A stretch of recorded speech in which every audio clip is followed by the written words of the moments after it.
Hey peeps, this is Jonathan Goodman, licensed mental health counselor and registered yoga teacher, and I will be your whispering rock for today. I don't know how you all are doing out there, but I've been really stressed the past couple weeks.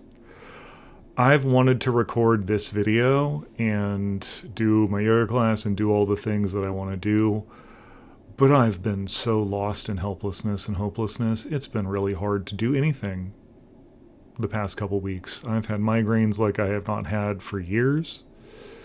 I've been really stressed. I've been really lost about what I can do and really worried about me being able to do the things that I want to do and have the effect that I want to have in the world. Even just starting this YouTube channel was scary for me, and boy, it's been scarier out there lately.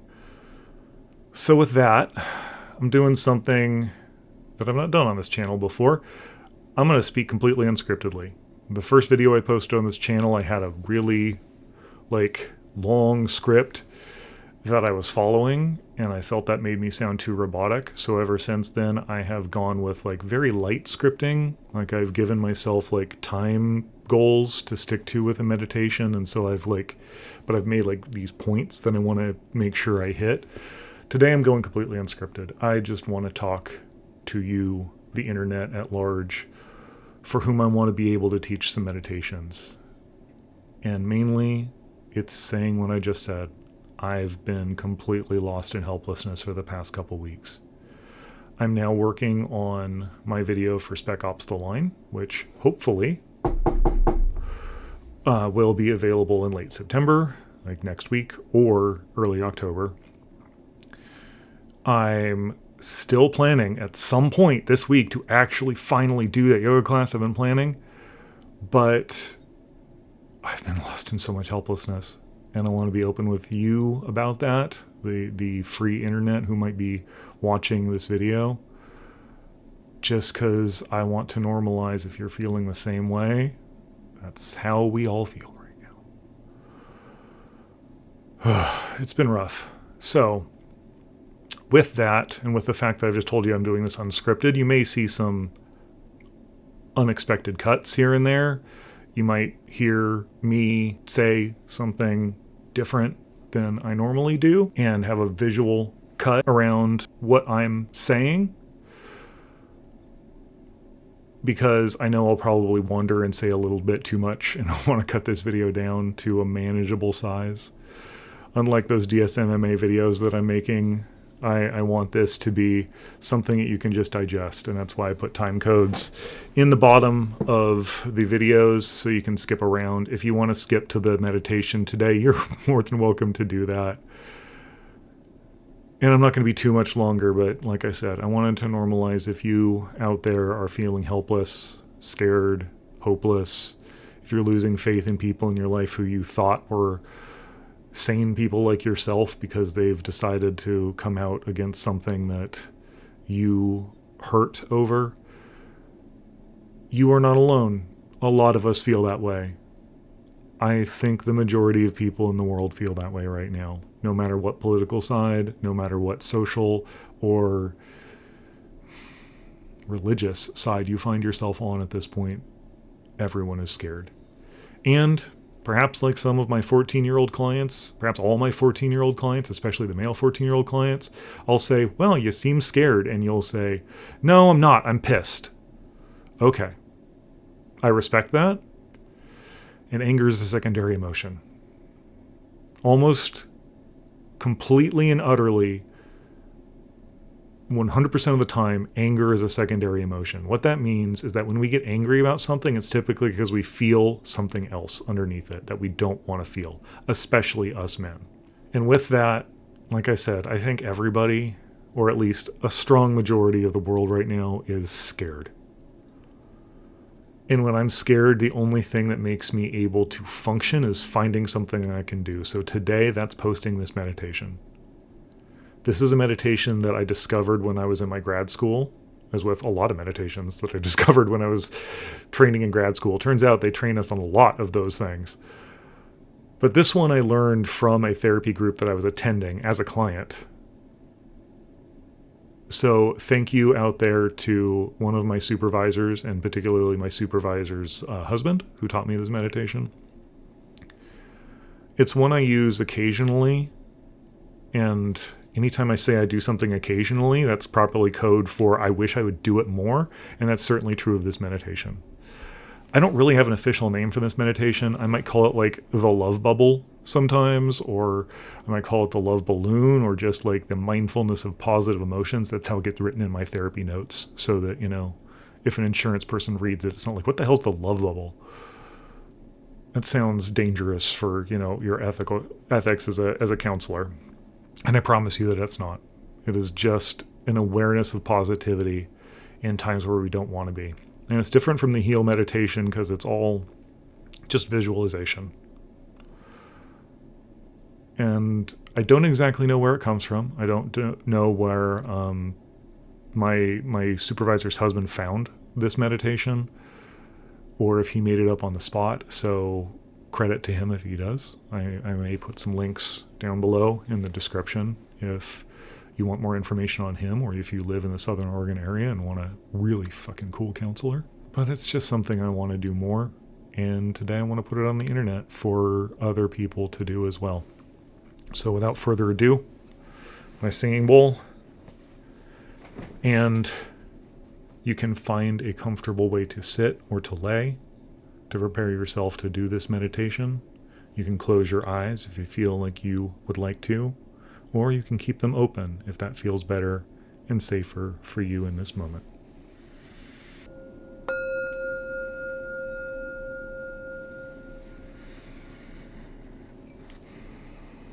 So if you can, I will invite you to bring your attention to your breath.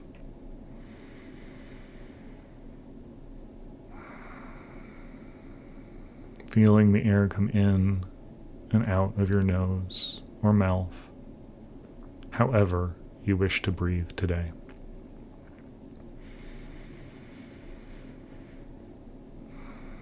Whatever feels natural for you today.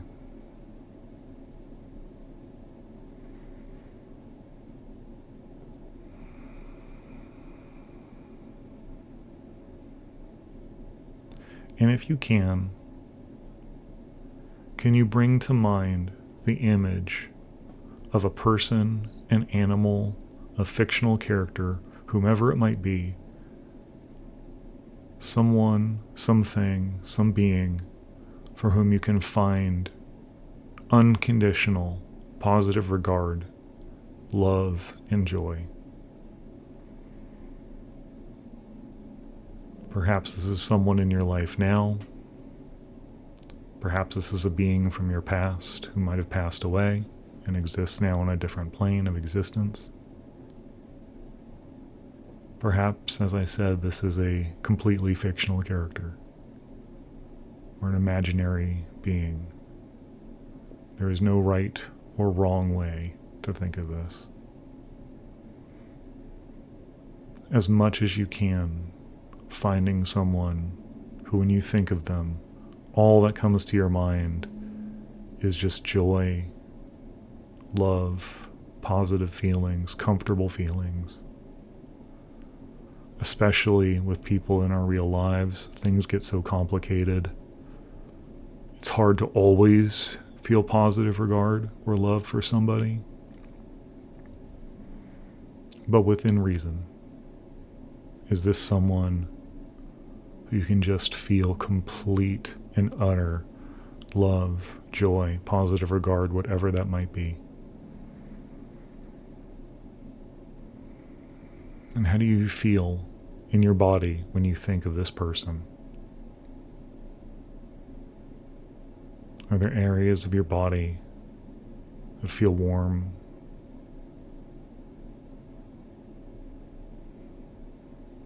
Can you feel lightness within your being? Can you feel a smile start in your lips, whether or not you're allowing those muscles to do that? Maybe there's just this hint of wanting to smile. Whatever you notice that represents this love and this joy, please allow yourself to feel it. Give yourself space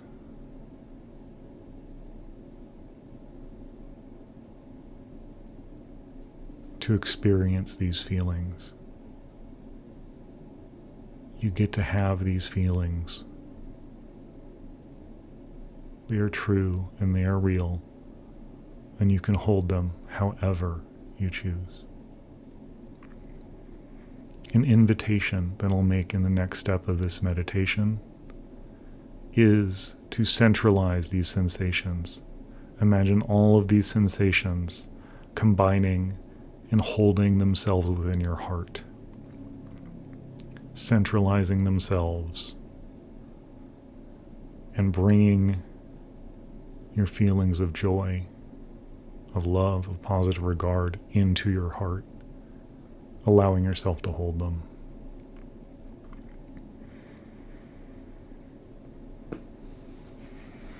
And as you do this, perhaps if it feels okay for you, you can start to breathe in to this space in your heart where you're holding all of these emotions and these thoughts and feelings.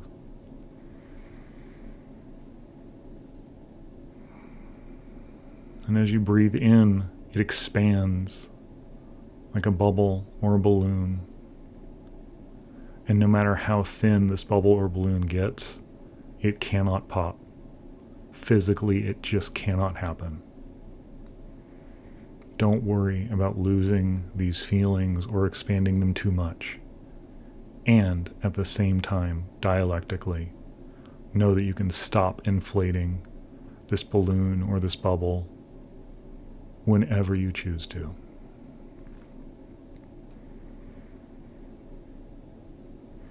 Imagining yourself filling this bubble, this balloon, and imagining it expand.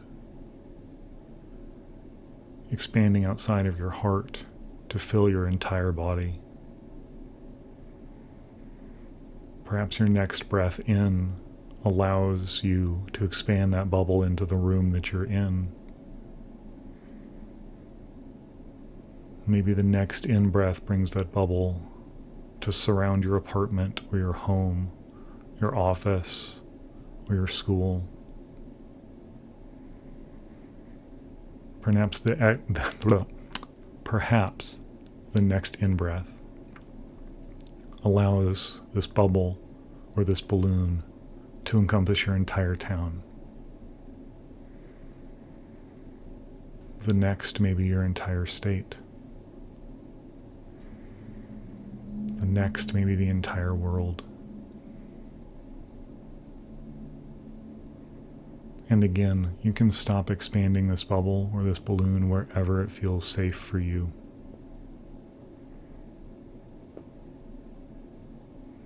Maybe you can keep expanding this balloon or this bubble, and it can incorporate the entire local cluster, the entire universe, the entirety of existence.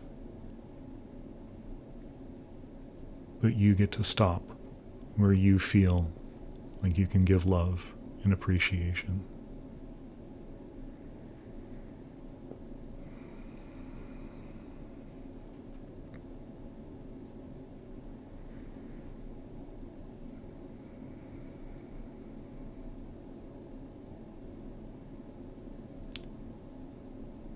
And then, whenever you choose to, we can go the opposite way. Perhaps every exhale, this bubble, this balloon starts to shrink just a bit more.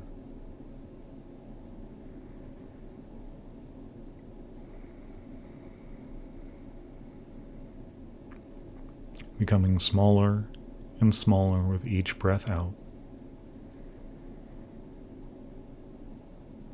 And as this bubble or this balloon starts to shrink back into something that you can conceptualize. Perhaps that's your town. Perhaps it's just your living space. Perhaps you stop before it even filled your entire body. That is okay. knowing that you can centralize this love and this positivity and this joy within your own heart once again. Knowing you can fill your heart with love for this being or this person or this character, and it'll always be there. And it's something we can always give to other people.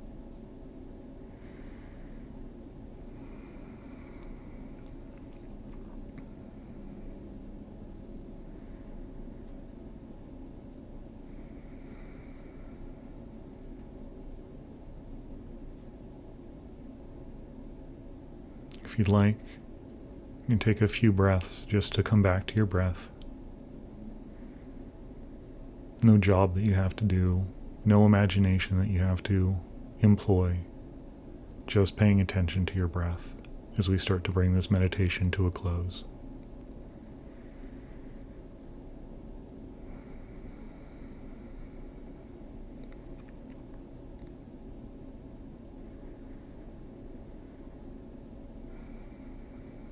At whatever speed you so choose, see if you can bring your attention back to the room or to the space that you're in.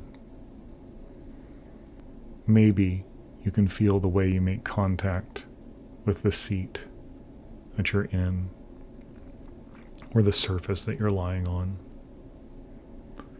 Perhaps hearing noises inside of the room or noises outside of the room that you're in, or the space that you're in, if you, like me, like to practice in nature.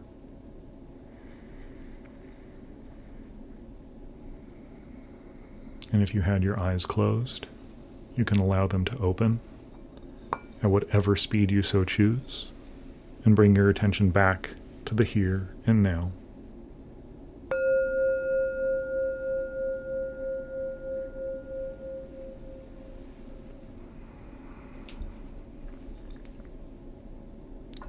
Thank you for practicing with me today.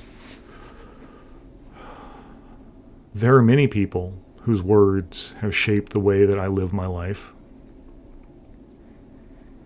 One of them is Brené Brown, who, if you are a client of mine, you know her very well because I won't shut up about her. One of whom is also Mr. Rogers, who I talk about slightly less than Brené Brown, but only slightly. One of Mr. Rogers' greatest gifts to the world was, he said that when he would go to his mother and he'd seen something on TV that had scared him, she would say, "Look for the helpers. You'll always find people who are helping." So if you need to hear it today, please know that that's not my original thought. It comes from Fred Rogers, another great thinker in this world. Look for the helpers. You will always find people who are helping. I don't know what my next video will be. Like I said, I'm working on a couple right now. I want it to be my yoga final.